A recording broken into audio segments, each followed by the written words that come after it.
Good evening. Welcome to the Cooper Union lecture series. Thank you for tuning in. My name is James Lauder. I am faculty here at the Cooper Union, and it's my great pleasure to introduce and welcome Hernan Diaz Alonso. Hernan is the director of SCI-Arc, Southern California Institute of Architecture, and founder and director of HDA Design, formerly known as Xefirotarch. Having Hernan speak here at the Cooper Union is incredibly exciting for me for a number of reasons.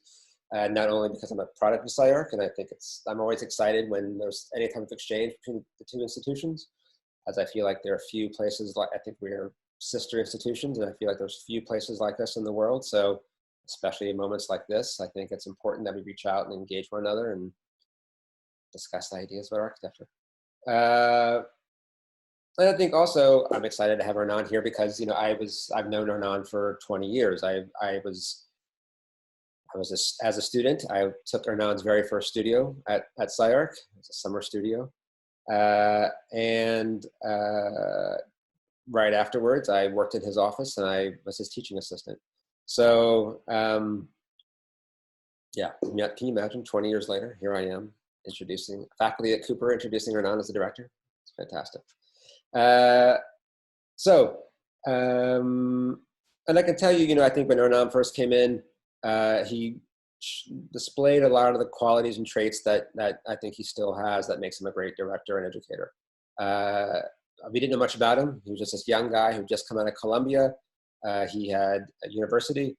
We knew he worked in Enrique Marias's office and in Peter Eisman's office. So we already knew he was a strange guy. And he didn't disappoint. I mean, I think he came in, he was effortlessly charismatic, he was provocative, he was opinionated in a really good way. He had a definite discourse, he was dialed in. He's also a very passionate teacher. And I think as time has gone forward, I kind of look back at my influences. I think a lot of my teaching and pedagogy is actually heavily influenced by Hernan. So yeah, so I again, a little quick bio information about Hernan. As stated, he is the current and 5th director of the Southern California Institute of Architecture. From 2007-2010, he was the graduate thesis program director. And then 2010 and 2015, he was the graduate programs chair. He is taught at the Angewandte in Vienna, at Columbia University here in New York, the Knowlton School of Architecture at Ohio State, and at Yale University, where in 2010, he was the Kahn Visiting Professor of Architectural Design. In 2015, the Saarinen Professor of Design. In 2005, he was the winner of MoMA's PS1, which we'll show that project. And in 2012, he received the Educator of the Year Award from the AIA and the American Academy of Arts and Letters Architecture Award in 2019. He's recently released a monograph of his work called The Surreal Visions of HDA, which I think he will also talk about this evening. All right, thank you. In introducing Hernan Diaz Alonso. Thanks. Hi, we are recording this lecture for all of you watching in Cooper Union. We're recording this on a Sunday morning, and I think this is going to come live. We're going to be doing the Q&A live after this on Thursday. Thank you for having me. These are extraordinary times is an understatement. The world is upside down, so I'll try to do my best to replicate as much as I can a lecture in this platform in the way that if I was there.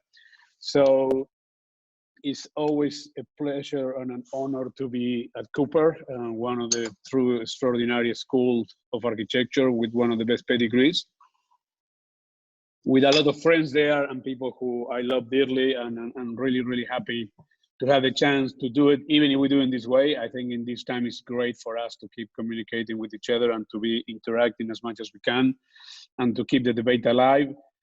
Even though I will be the first one to admit the body of my work is not maybe the most suited for these times, but here we go. So I've been doing a whole series of talks from my kitchen, so I thought the setup is the same. So this is one of these quarantine talks from my kitchen. Seems like a really cool place to do these conversations. So to get the ball going, the original mission of this lecture, in a way, was a promotional one about introducing a monograph that Thyssen-Hudson published, and it came out in February, of the work of the last 12, 15 years of the office. It's our second monograph.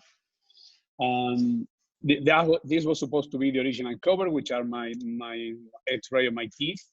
But the publisher decided to go with this cover. And also they came with a title called The Surreal Visions of Hernan Diaz Alonso, which I was not so into it because I'd never been so much into surrealism. But then after I hear the explanation, there was an understanding about that. And I think there is a whole reinterpretation of the work through those eyes, which I think is an interesting idea. But in many ways, I think doing the book, which is a painful process for anybody who has ever done one of these, is some kind of an autopsy, and it's not different than a lecture. So we went back and forth multiple times to think about how we will do this. Again, it's part of my job to promote it and to keep Thyssen-Hudson and other publishers keep engaging to do architecture books. So it's an Amazon. In Amazon, it's way cheaper than anywhere else. So in these times of quarantine, it's a funny time to get it if you want. I promise when I come back in the fall or whatever, when Nadal get me to do this thing or something in person, I'll sign it for you. So the book, in many ways, the way that we understand it is very similar to the way that this lecture is, which is a trip to my head, inside my head. And it's not necessarily chronological, but it's much more driven by a series of obsessions and recurrent themes. This is that is a full MRI of my skull, which means inside my head is basically nothing. So in a way, as I said, we built the book around the same logic that we will build that I built the lecture, which is a whole series of obsession that has been riding along what I will call shifting paradigms in architecture in the last 20 years or so. This is my own version of those shifting paradigms, and not necessarily the one I would argue is for the whole discipline at large, but this is the way I see it. And I think that I appropriate within this with our one. Form follows form. This is something I've always been interested with. I'm a formalist. I'm always been very open about that. I'm very interested in the notion of the grotesque and the horrific as alternative mechanism to the production of beauty. Editing in terms of composition, architectural process is collapsing. So the collapsing, the process, technology as a new form of craft. I don't think the technology and software and all the things that can happen in the last 30 years eliminate the notion of craft. I think it's a different one, and I think it requires a different kind of virtuosity. I'm very interested in virtuosity. And then the notion of system as an alternative to the problem of geometry to manipulate form. And the most important one, I would say, is the image as a vehicle for the production of form. I really embrace that it came from the software that are mostly animation softwares. The other thing to say, very, very important to mention in that front of the lecture is, I have our office, our practice is a very speculative one. It's not a traditional commercial ads and commercially driven.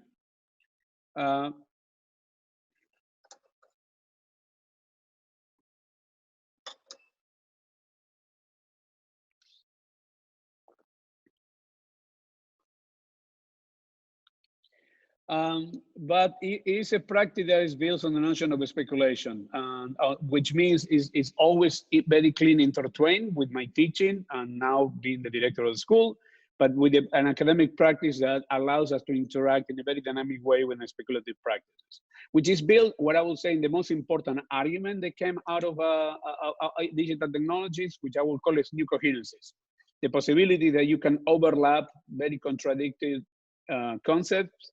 Like if you think in the 19th century in romanticism, rationalism, philosophy, you will not be able to merge them. I think the computer, one of the most interesting things and the most important thing from my point of view is a possibility to have this capacity to create new coherences. And there are all these other mechanisms I was talking in shifting paradigms, and in a way has defined the work that we've been doing for the last 20 years in the office with this extraordinary group of people that collaborate over the years. There was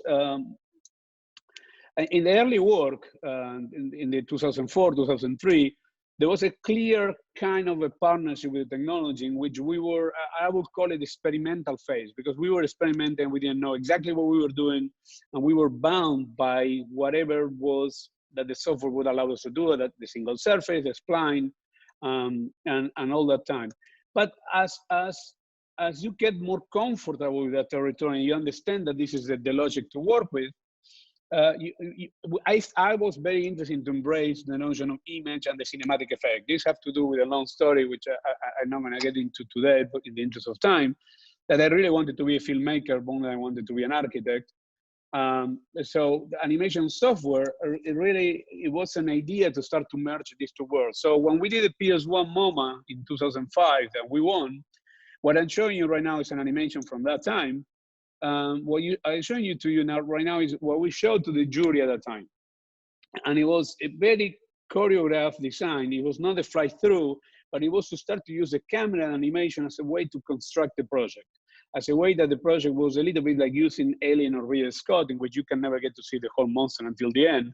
So before we showed them drawings or models or anything, we showed this animation. We were trying to explain that what we were trying to produce was a cinematic effect, and a series of quality that didn't belong to the traditional space of architecture, but it belongs to this. It came with a lot of interesting byproduct consequences. This is the model, and this is a picture of the pavilion a couple of days before the opening. It came with a whole series of consequences that were kind of interesting, because a couple of things that happened is, this is before text messaging or Instagram or anything like that. I took this picture from the terrace and I sent it to a bunch of friends by email. And the resolution at the time was not what it is today. And a couple of them responded to me that that was a super cool photo montage. And it was interesting for me to see that this kind of a parallel reality start to emerge, in which the project that you're trying to build, it tried to replicate a simulated one. So the notion of simulation and the notion of representation start to get much more blurred. And I think it has another quality. This was one of the first times that we used scripting for the structure. It was a kind of a stupid idea to have almost 1,400 pieces for structure that were all different. We will never do that again. But at that time, there was a desire to do that and then to try to figure it out. So there was a combination of high tech and low tech. There was a lot of handmade and customization and more machine-driven thing, which also, again, it started to unravel a lot of byproducts that the world will keep evolving. One of my heroes, one of my true favorite architects ever, Enric Mirages, which I from Barcelona, Nader will know who I'm talking about, and many others will do too.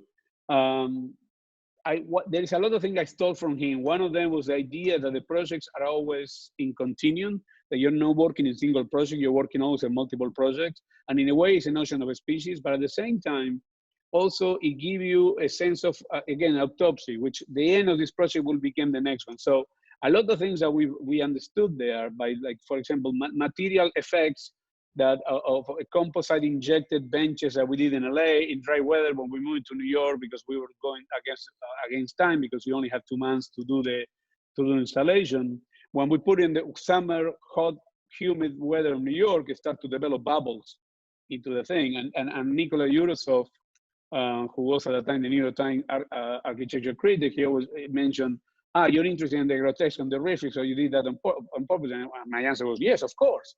But there was an interesting notion in this idea that the material, time frame, and decay started to become an issue. So I would say, when we did the next installation in the San Francisco Museum of Modern Art, that we call it Sangre, Blood, we took that into consideration. And because it's a practice and we don't get to do many buildings and so on, and it's a practice that my current practice is called HDA-x with Hernan Diaz Alonso, creative agencies, because we work in architecture, art, product, fashion, and many things. But every time that we get to do exhibitions, and at a time, like many of my colleagues, we were relying on this new category of architecture, art installation. So when we did this in the SF MoMA, San Francisco Museum of Modern Art, We always try to convince them to let us do, fabricate and build something, and not just do, in this case, a pedagogical showing where you will show models or drawings or whatever. So we will show the cells. We were really interested at that time in pseudoscientific bullshit, in which we're using cellular system to grow, and after one cellular system, you can grow multiple projects and so on. But also the display, in this case, we did on purpose that they will develop bubbles, so the fiberglass will not be stable. So the notion of decay, the notion of mutation, the notion of species start to become much more a specific thing for us. Again, always obsessed with the problem of aesthetics and alternative mechanism for aesthetics, but it's slowly moving from what I will call from experimental into a much more precise speculation. I don't like the word experimental because, as I said, it seems like you don't know what you're doing, and I think by now we start to know what we're doing. There was a version of that that went to the Art Institute in Chicago, which also showed the capacity of the thing to mutate and change, which that's something that interests me a lot. But at the same time, we were working in parallels, and this maybe is rooted, and the work in the office is a lot rooted in my own inability to focus in one problem at a time. I have my OCD quality. So for me to work in multiple projects and scale at the same time is an interesting one. Again, this is something I stole from Rick Mirages. So in parallel to that, we were doing competitions, or we were doing another installation in the MAC Center in Vienna called Pitch Black, which is based on the very bad movie with Vin Diesel that the monsters appears in the dark. I love intellectual art movies as a human being. As a designer, I'm much more prone to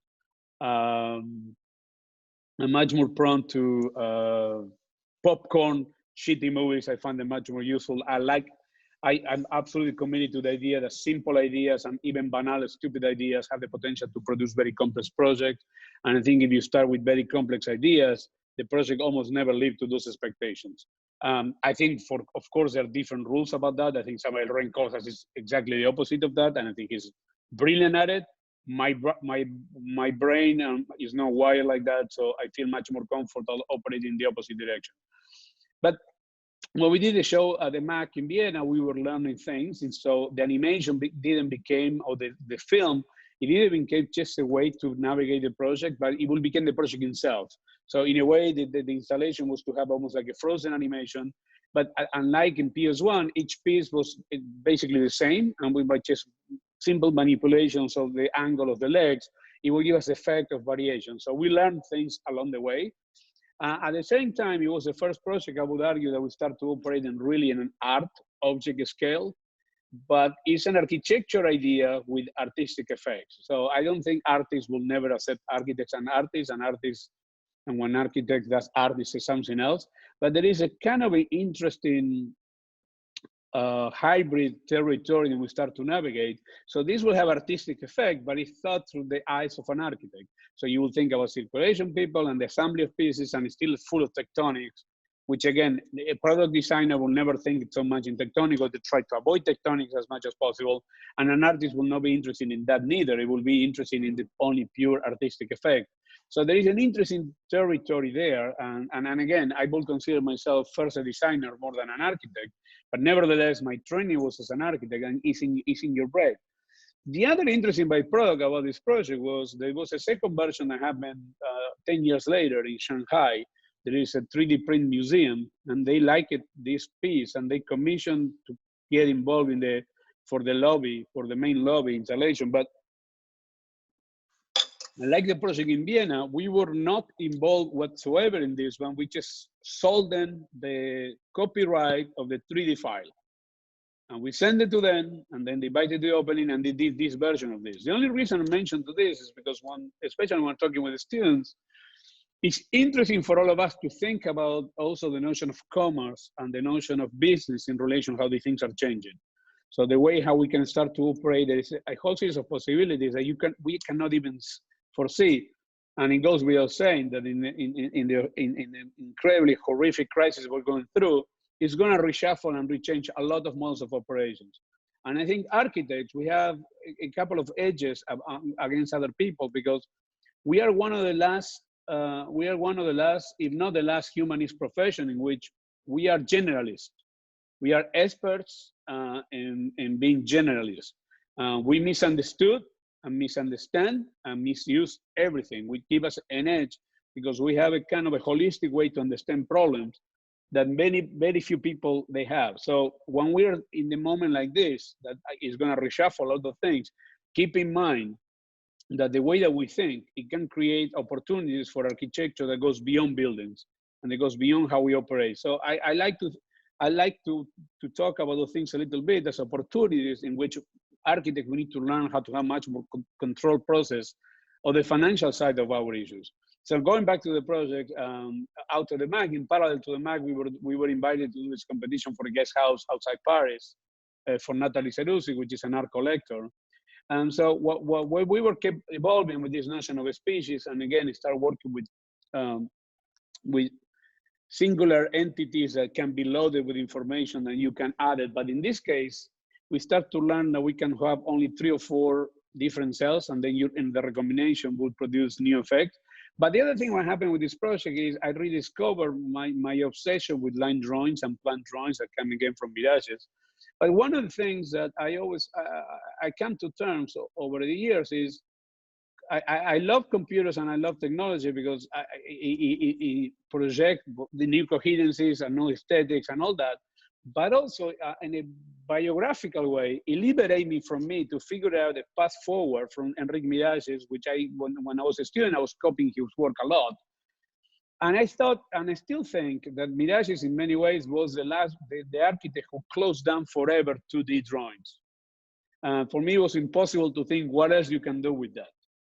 So in a recent lecture I gave in Princeton, I will keep talking about my completely abandon of drawings and that I'm not interested in drawings, I'm interested in images and as a way to produce. And Sylvia Levin gave me an interesting insight on that talk, and she says, I don't think what you're doing is not that you're not doing drawings anymore. I think she said, you're doing drawings without lines. And you're rethinking, and I think that's an interesting take. I haven't figured it out yet exactly how to navigate that argument. But there is an interesting idea there, which I think is more productive or more useful than being negative to say, okay, line drawing is over. It's more to say it's a permanent mutation. So I don't do line drawings of what we're doing. They're like MRIs.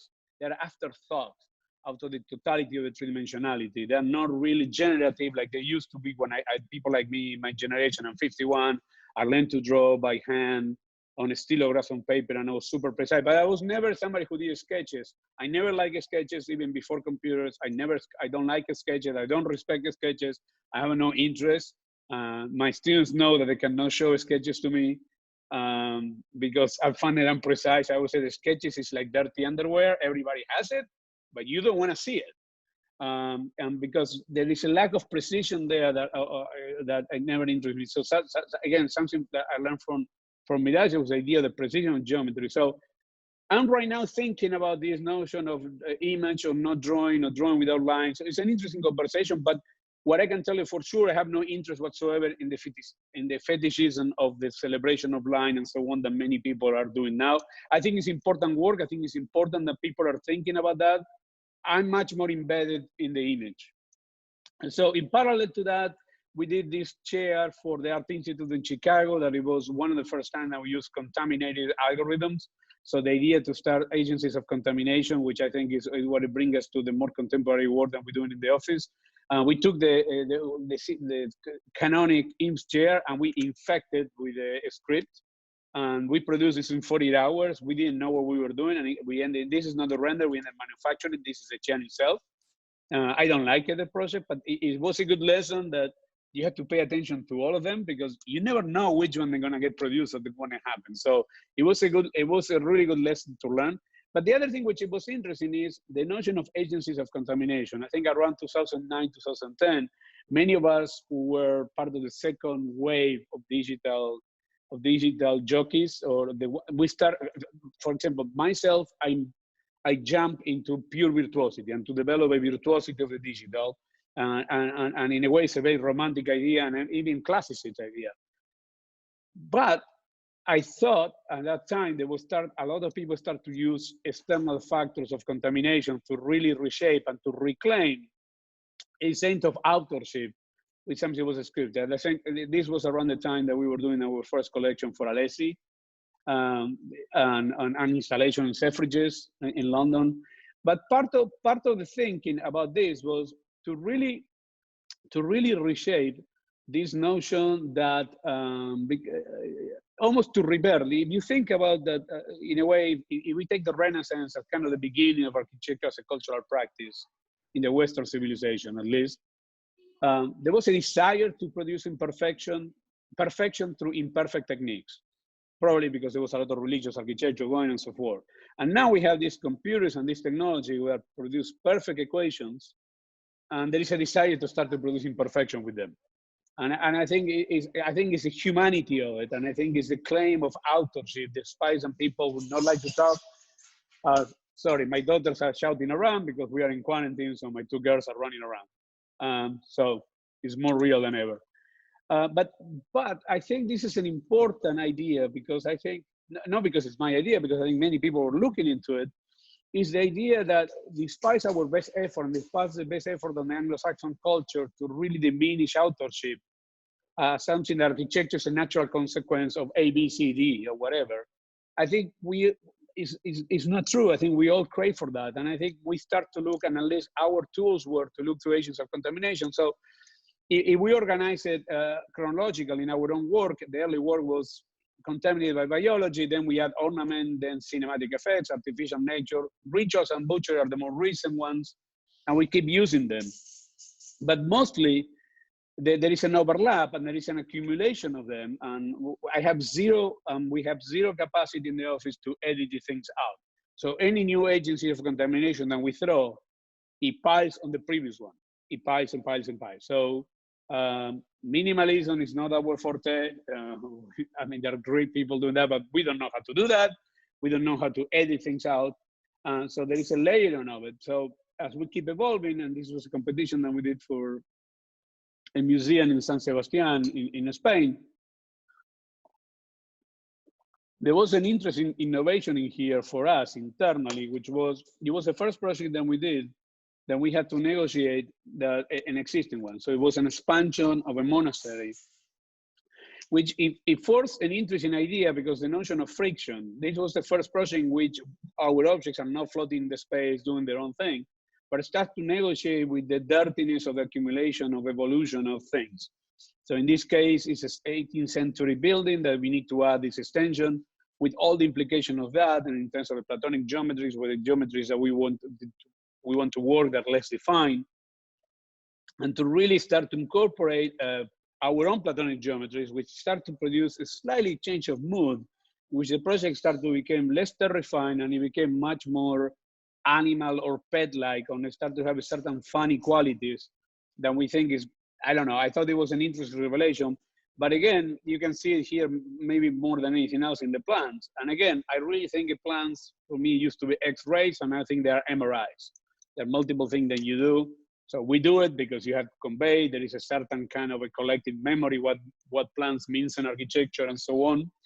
But they are not generative anymore. And sections, they're never that good. Our sections have never been really good on section. I think you can think historically, architects are dividing plans and sections.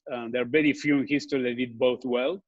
I'm not saying that we are that good, but for sure our plans are better than the sections, even though they are afterthoughts. But in parallel to that, again, we always work in 3 or 4 projects on different scales at the same time. We were developing the second collection for Alessi, in which we were much more interested in can we affect social behavior with our extreme formalism. So these objects, particularly silverware, will force you to eat like this and to change. It's part of a collection that Alessi does without any expectation that people will use it, that they buy as objects for decoration. It didn't happen with Alessi, but it's back now in life. Well, we'll see after the COVID-19 crisis, but it came back to life in China, and we're doing a different version. Originally, it was supposed to be silver and metal polish, and now we're doing, like we did the Mac installation, there's gonna be a plastic 3D print, and then we will chrome them. And so there will be like a low-end, high-end thing with the glasses and trays, cigar cutters, candle holders. In parallel to that, this idea of the Platonic geometry start to appear and have repetitive elements with a distorted thing. It keep evolving. This was a competition for another museum. At the same time that we were dealing with platonic geometries, parallel realities, and parallel realities became an important one. We got another installation for the Mac in LA, in the Mackey apartments, garages, there are 4 garages. So architects and artists were commissioned an installation. So what we did was a cloud of particles, and we assigned a flower to each of them. And then we hire people that they do flower arrangement for funerals. So we build this installation out of flowers and structure of flowers, and we hang a couple of these plastic spheres with at that time were DVD players with animations inside. The show was supposed to go for 4 months or 3 months, I don't remember exactly, in the summer. So by the second month, it started to smell like a cemetery, started to smell horrible. And by the end of the second or the beginning of third month, the whole structure collapsed.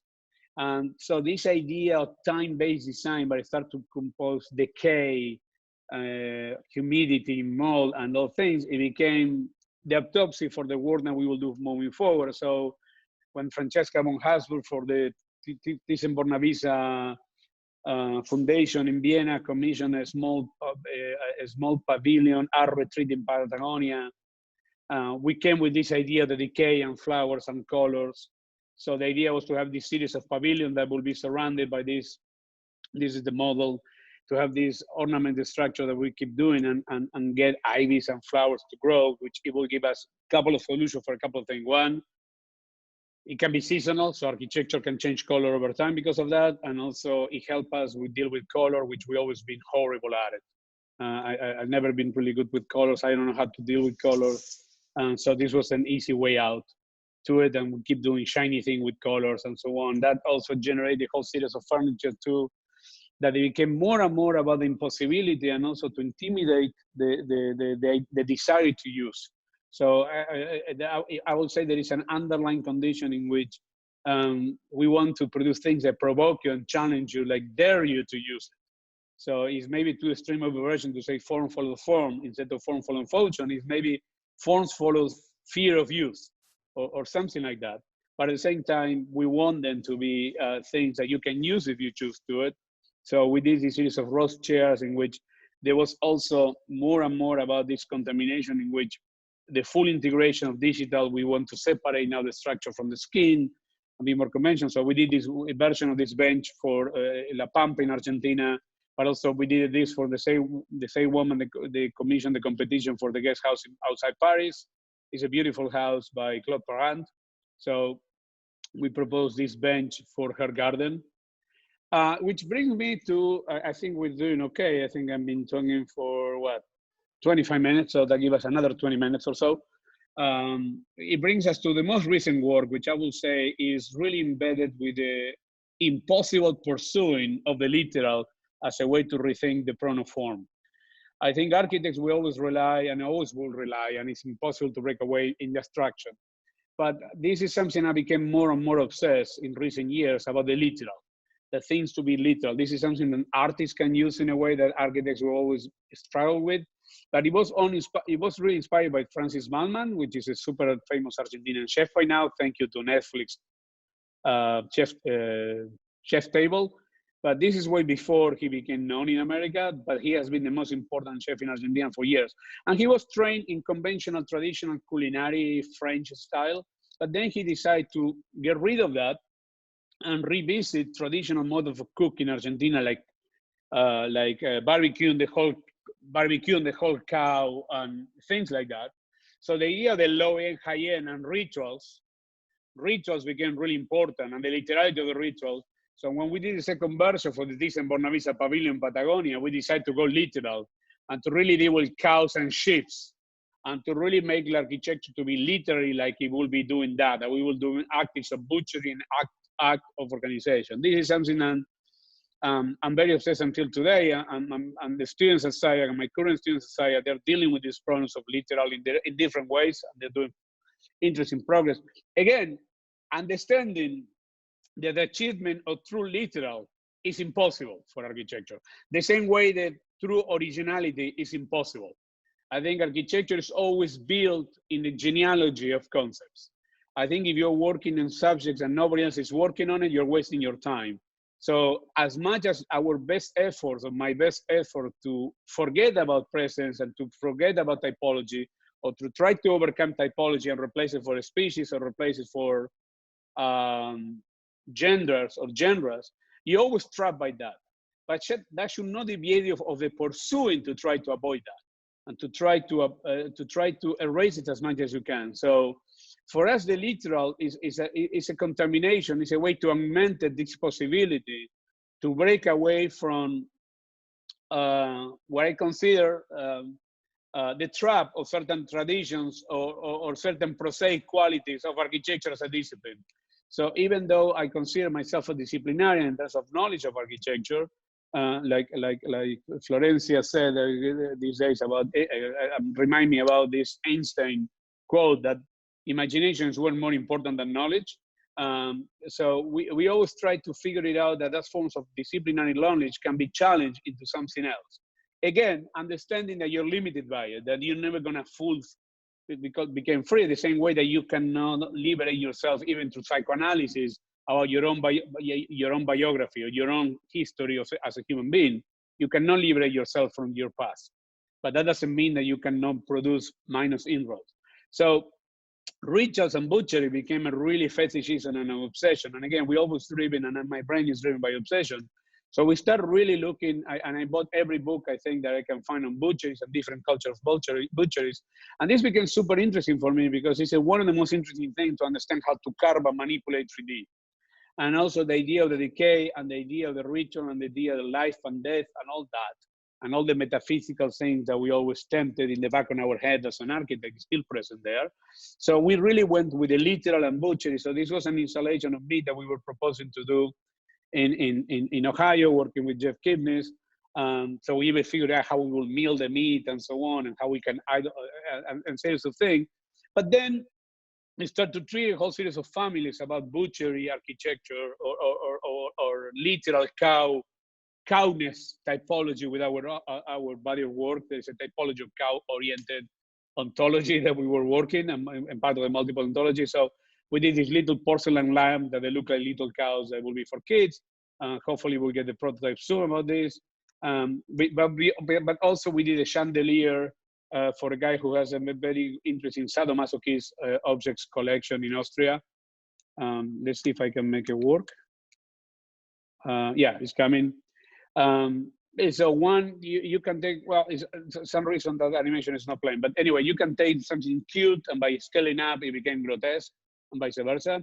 So scaleless is another thing that fascinates me about computer. This idea that the scale is something that you assign, different for those of us who learn to draw in 1/500, 1/200, 1/100, in which you have to predetermine the level of information and the levels of precision and sophistication. And sophistication is something that obsessed me to become more and more sophisticated in your own language and to create an alphabet and to create a repertoire, if you wish. But the notion of a scale is an interesting one because you can go up and down in the scale. You can be working in a building, you can work in an object. This is a holder for remote control that we did for JP Morgan Chase in LA, and they did 20 of them. At the same time, out of the same family, we produce a series of coffee cups, espresso cups. This is a metal prototype of it. Or also art pieces. This was something that we did for Tom Main and his wife. They wanted to have an option for us, so we did. This is a 3D print, it's not a render, it's this size. We scanned a popcorn, we put ornamentation, that's it. That was it, literal popcorn. But also what else you can add and how you can bring things of your own repertoire.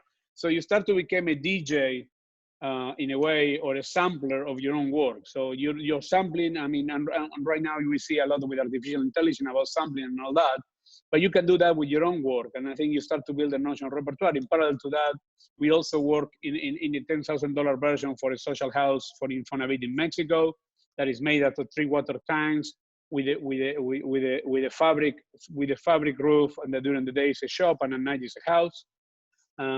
Which you go back to older ideas to revisit that, or an urn from ashes from people will after they die and is embedded with flowers, or a competition for a theater in Bogota, Colombia, in which the notion of butchery and carving became really, really explicit.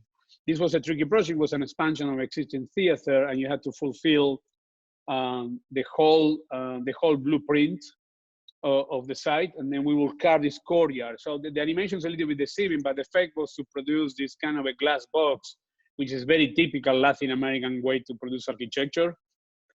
That's what passed by contemporary architecture. So it's a little bit deceiving, but if this was expressed better, you will be able to see nothing from outside. And then when you walk into the courtyard, you will find the monstrosity or not, or the beauty of the butchery carving into that courtyard. At that time, in parallel to that, but this was a deviation of the multiple genetic manipulations of similar projects. Barcelona Regional, which is the agency who deals with the region projects of Barcelona. So it's Barcelona with all the cities next to it. They commission us a pedestrian bridge to connect Barcelona with Sant Adrià de Besòs. So we went back to some of the regional ideas of spline curves, like in PS1, and we worked this idea because it was only for pedestrians, so we can work with flexibility and movement and so on. But unlike in PS1, we came with only 4 modules of a structure that you can rotate to produce the effect that is different. It was half a bridge, half an ecological reservoir to observe birds. So allows us also to span the platforms, and the platform will be wood. It will be wood and steel, very simple, with this kind of microspheres or petri dishes of a species in danger.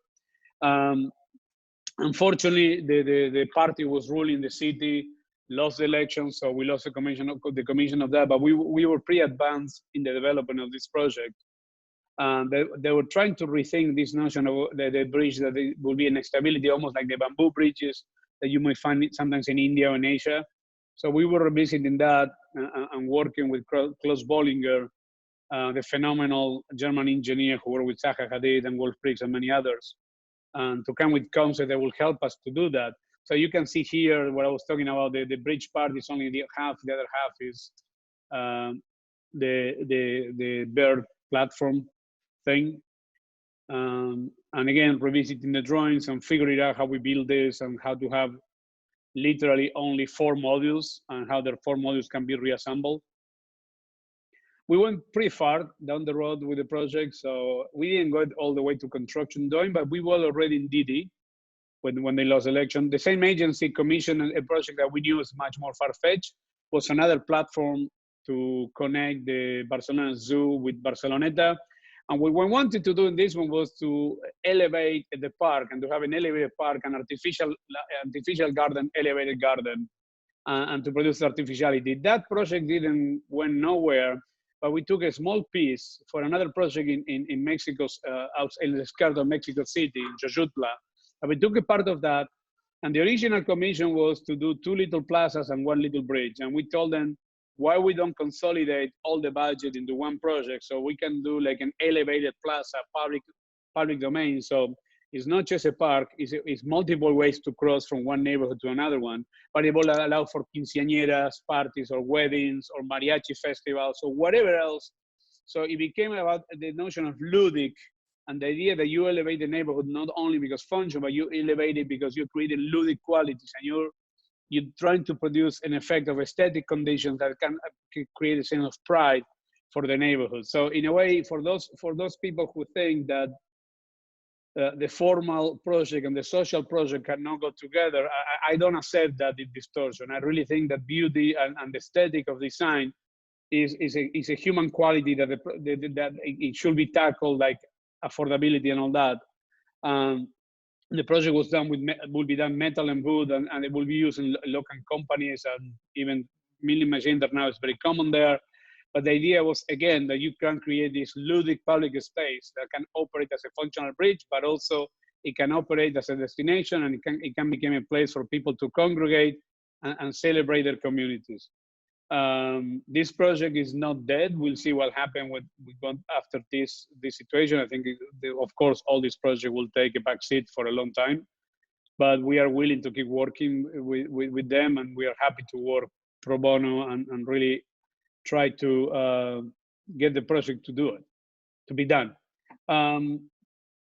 Couple of quick projects to wrap up before we end. This was another interesting project of the opposite of butchery. This was more like pimples or acne, but a similar thing than what we did for the reverse of Bogota. So in this one, it was a Helsinki library.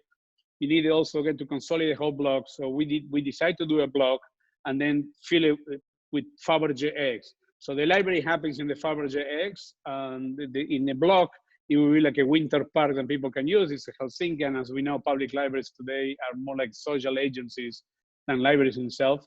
So we thought it was a much more interesting way to think about and use that as a winter garden and the library. So in the plan, you can see everything that is kind of an egg shape is where the library will happen.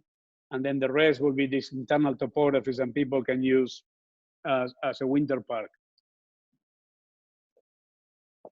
Another project that we did working with Infonavi, the social housing agency in Mexico, was an emergency house in which the idea was a simple one. It was to have a concrete block of a kitchen and a bathroom, and then the rest you can expand like a tent-like. You can make it bigger or smaller according to the size of what you need to accommodate. On the product front, we were commissioned a while ago to do a lamp. And then we switched to this idea to have like a light feature, like a light bulb that you can melt a bunch of them and you can plug it. So you don't need to buy a lamp, you can just buy a light feature and put in whatever you have in your home and you have it. Again, literal. It's a light bulb, let's take light bulbs, melt them. Flower vase in Milan, I don't know what this is here. More recent work in terms of contamination about artificial nature and natural artificiation. An office park in China that will operate an expanding outdoor space for people to work. This is not a public park, it's an office space posing as a park. And so it will be embedded with low technology. So the idea, again, to produce a moment of acceleration, and it will be pretty much artificial. This will not be grass, it will be all astroturf, and it will be customized. But again, it also with agents of contamination, hair and fur became an issue. And certain things that we're doing right now in land art in China. We have an agent now trying to get us work on this and work in this bamboo and trying to produce land art. Public equipment, tables, baskets, chairs, all of the same family, cheap and fairly manageable to do. This is one of my favorite recent projects. It's a garden bench that it will have a hydroponic thing. You can grow grass, so you will not know if this is a plant or an animal that is in your garden or in the park. And the idea is to have this notion of hair on it, but it's really grass. I mean, it should be more green than it is in the animation. But this idea that can change, and also again that they will freak you out a little bit. But at the same time, it's very friendly. It's almost like a pet. So when you see in the garden, you don't know if you're looking at the plant or a tree or an animal. That triggered a whole series of things. And we've been working with chairs. I call it a Shar-Pei chair, the Shar-Pei collection. They're all chairs that are like Shar-Pei dogs. We are, well, before the crisis, we were talking with a company in Mexico that we're trying to figure out how to prototype one of them. If we can do one, we'll come to our home. So there's a whole series of different versions of the Shar-Pei chair. But again, literally the hairy thing. So if we think in flowers, we put flowers. If we think in hair, we put hair. We think in Shar-Pei, it looks like Shar-Pei. So this is one for kids. It's a chicken chair. So it's like a chicken skin, and they will be smaller in plastic. My kids love this one, but my kids have a peculiar taste. At the same time, big competitions that we did with Kopp Himmelblau. They were doing a whole master plan for outside Shenzhen. So he asked us to work on the flower district. So we literally tried to do these towers. They look like flowers on the top. It was the first one of the two collaborations that we did with Kopp Himmelblau and Wolf Prix. The other one was for a water park. The ones that we did, the pavilions that we did, are the one with bubbles. The other ones are the coupe versions. So it was a phenomenal experience about kind of by fire, because we worked only for 10 days in these competitions, and you had to submit it and figure it out to it. when working with them that they have experience on so many buildings and projects that they're done over the years. It was a phenomenal thing to do. And it can trigger different ways and to understand your own limitations. So it's not only about contamination of yourself, but it's the idea of contamination of working in parallel and conversation with somebody else. This is one of the recent competitions that we did for the Museum of Writing in Korea. And in this one, the concept again with nature and artificial natures is the museum is hidden in this three-dimensional garden. So all the museum components is inside, and outside will be covered by this kind of a grass panel-like. So in the outside, there is a certain convention or hidden thing in which the complexity of the project is hidden inside.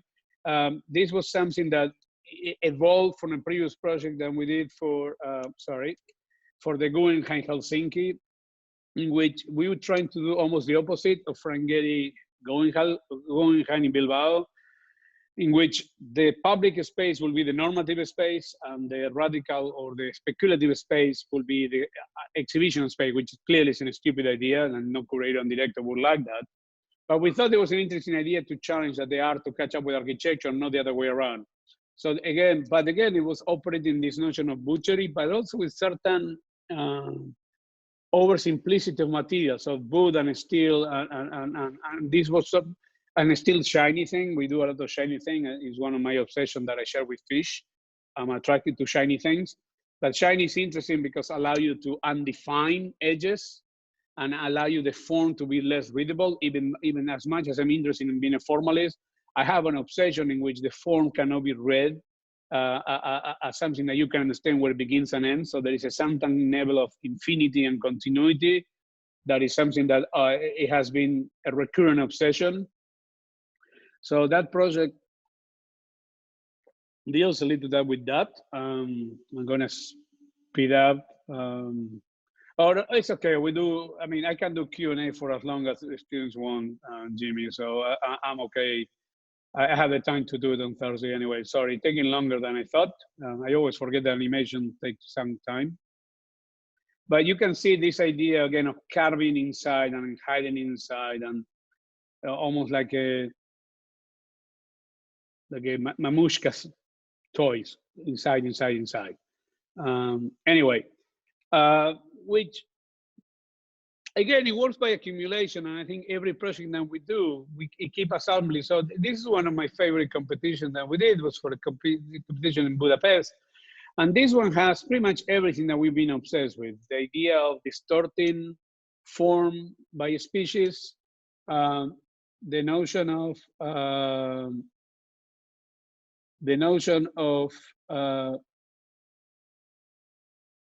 oops, sorry. Let me see if I can accelerate it. The notion of platonic geometry in the eyes, the idea of a parallel reality with a movement that it will never happen in real, but the notion of film and the cinematic effect as a parallel reality that you can operate. Not different, let's say, and I'm not comparing myself for love's sake with Zaha Hadid, but not different what Zaha was doing, the constructivist painting and Malevich as a way to liberate what architecture can be. So it's not that when we use cinematic of animation, is we thinking that these animations are gonna be the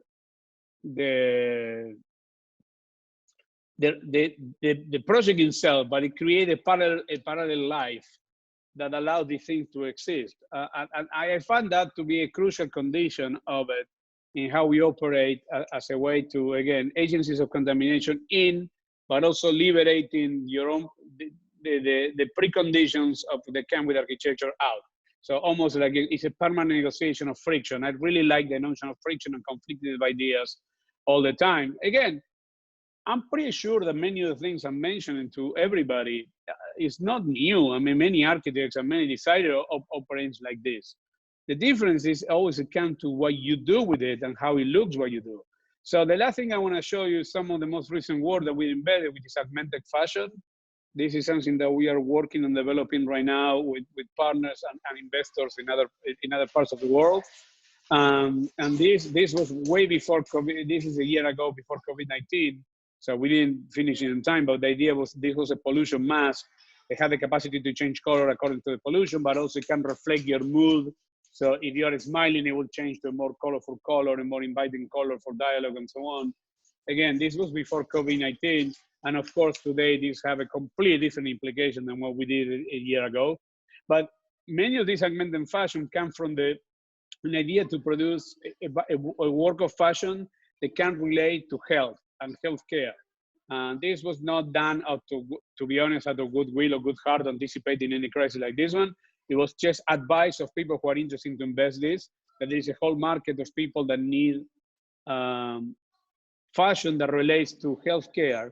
So this one is a corset if you have broken ribs. This is a little bit not outside health, but this is just buttons. So you have a shitty jacket, you can buy and put a cool button. So it will be in a way to augment your existing fashion, or the same with the zipper. But these are earplugs. I suffer from tinnitus, so I had to be, I always bring, I have 24/7 ring in my ears. I always had to walk around with earplugs because I'm in a loud place. I need to put it, and they always look so ugly. So I thought it would be nice to have like an explosion of jewelry coming out of your ears. As a way also not to celebrate your health issues, but also as a way to don't be embarrassed by them or not to hide them. So this was different versions of that. This will be for defibrillators or pacemakers. So you can put it outside and you can be proud that you have a heart condition and there's nothing to be ashamed of it. These are a little bit more tricky because these are colonoscopy bags embedded in milk. But again, these are things that people had to deal with it, and we had to think better ways how to deal with that. This was a more complex idea to have oxygen vests. So you can have this vest and you can have oxygen in it. And we simplified the version. This is probably the one that we will prototype. Again, all this was put on hold. We were supposed to do an exhibition this May, but in China, the problem with COVID-19 started way early. So all this was put on hold. We'll see what happened after this. But again, the idea is to have this oxygen vest that you can walk around with oxygen. The last thing I wanna focus is in a series of shoes, and we're working on it. That they had to do with different concepts, which is, in a strange way, as much as we try to avoid typology all the time, working when you work with shoes and running shoes and sport shoes is incredibly typological. You cannot really challenge that much. The thing what you can do is to add and augment it. So what we approach is a different scenario. This is a scenario. One of the versions that we're doing is with hair. So when you came with the box, you will get your hairy shoes, and we will give you a comb and a scissors, and you can customize it and style it to your own sensibility. So this is one of the ones that we're working on it. And the idea again is to be playful and to be almost like pet-like. Your shoes could be your pets. And there have been a lot of toys through history that we have those things. So this is how it will come out of the box. And then you can give a different series of styles. So you can have a bit, I mean, you can have like kind of how you wake up in the morning to kind of a more stylized. You can have more like a Beatles haircut. You can have a more like a comb like. You can have like a bad haircut, and it still will be cool. And you can have a lot of fairy ones. So again, we will provide you with the scissors, and like butchery, the preconception of the form, we will come with predetermination about things that will help you how to do it. And you can cut it all the way down. So we were looking also at a candy version of it, or a backpack that can hug you. I mean, this is for people who need emotional support, or a muscular one. Oh, this is out of whack. This is a teapot. We also designed insects and spiders or ants. This is for a mural that we're supposed to do in downtown LA. But also we 3D printing them and doing just ants. And the last one is the one that is taking more shape. This is the shoe that we are gonna be working after this is over. which is we recycle plastic. We're working with a fairly famous company of sports shoes on it, but this one will be done with recycled plastic.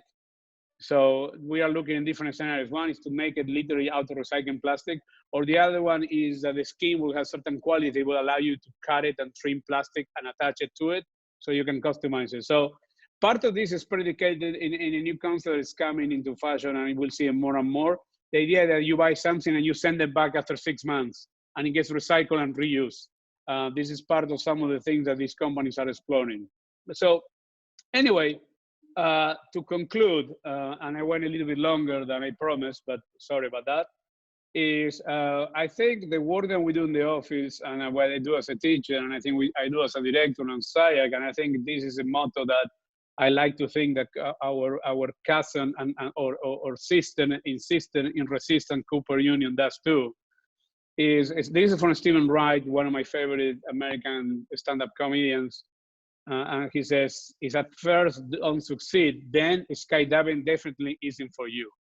So the moment that you understand that you have to give it your best to one attempt, there is a huge level of freedom that comes with it. And I think, and in the context that we are, if anything, I think it's important for each of us to keep doing what we're doing. As I was saying, Toni Morrison, is a time for artists and architects to do what we do more than ever and to keep thinking about how we can aggregate. It's very important for everybody to understand that I talk in a very different way than I would have done 20 years ago. This is what we do. This is what I do. I'm not thinking by any means that anybody should be doing this. I think at the end of the day, everybody needs to find their own path.